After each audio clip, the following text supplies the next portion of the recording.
So I know you're thinking right now, that was a whole lot of very notational heavy, very abstract mathematics, but I'm going to now connect this into something that you are probably more familiar with, and that's the Venn diagram. So Venn diagrams were from the logician John Venn, and he used these Venn diagrams to illustrate sets and relationships among sets.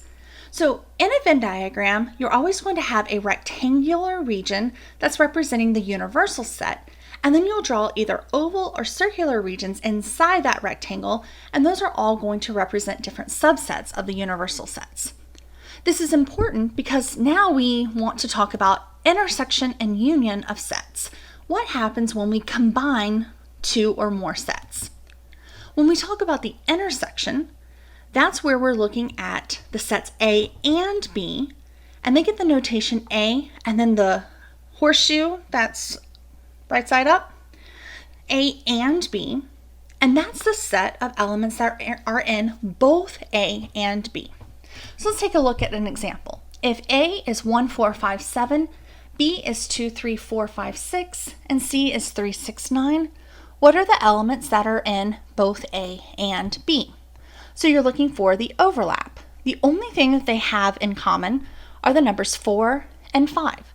So the answer for part A would be the set 4 and 5. For letter B, A and C, we're looking for the elements that are in both sets A and set C. But you can see that there's nothing in common between A and C, so the answer for letter B is actually the empty set. And so you see that we wrote in part A with the curly brackets 4, 5. For C, or for part B, we just drew the circle with the line through it.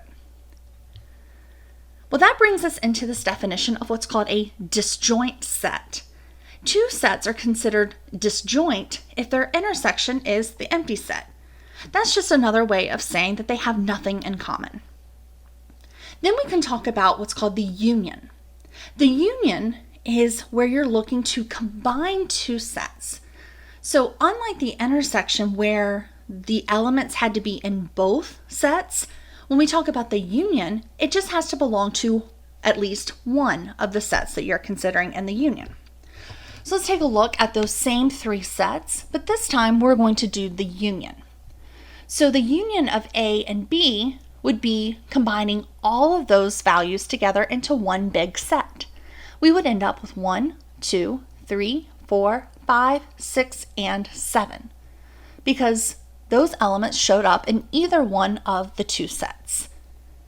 Then for part B, the union of A and C would be 1, 3, 4, 5, 6, 7, and 9, because all of those elements showed up in at least one of the two sets.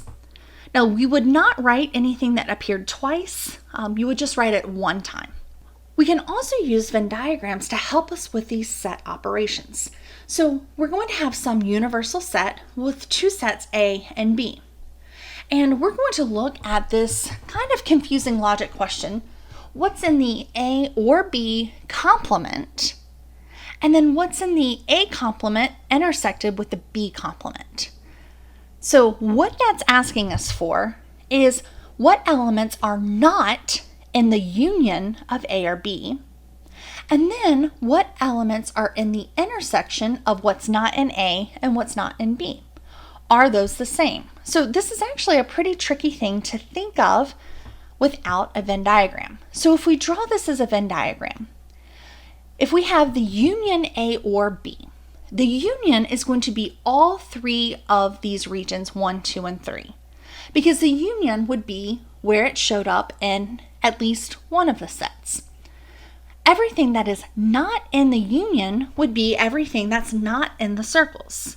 So this region on the outside would be the answer for A or B with that little the little apostrophe for the complement. Now let's take a look at what's in the set that's not in A and not in B. It's the intersection of what's not in either one of the sets. So the complement of A, we're looking for everything that is not in that A circle. So you look, you see that A circle contains region little I and then the two little i's. It's everything in that circle A. So what is not in that circle A is region 3. That's where you're in B, but you're not in the middle part. And 4, because that's everything that's outside of A.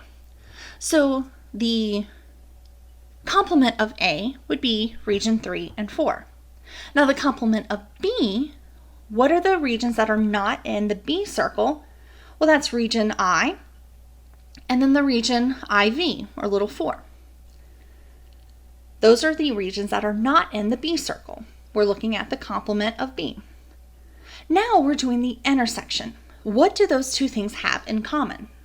Well, they both have the IV region, and so the complement of A intersected with the complement of B is also just that region 4. And so we see that those two things are actually equivalent. This is a rule that we see in the study of logic, and it's called De Morgan's Law. And it's just saying that these two sets are equivalent. If you look at the complement of the union A or B, you'll get the same thing as the complement of A intersected with the complement of B. And then if you look at the intersection of A or B and do the complement of that, it's the same thing as the complement of A unioned with the complement of B. Now, De Morgan's laws are a little confusing, and it's not a huge part of what we're doing in this class, but we do want to do a little bit of a study of logic here. And so seeing that we can work with these sets in a unique mathematical way is at least worth us looking at.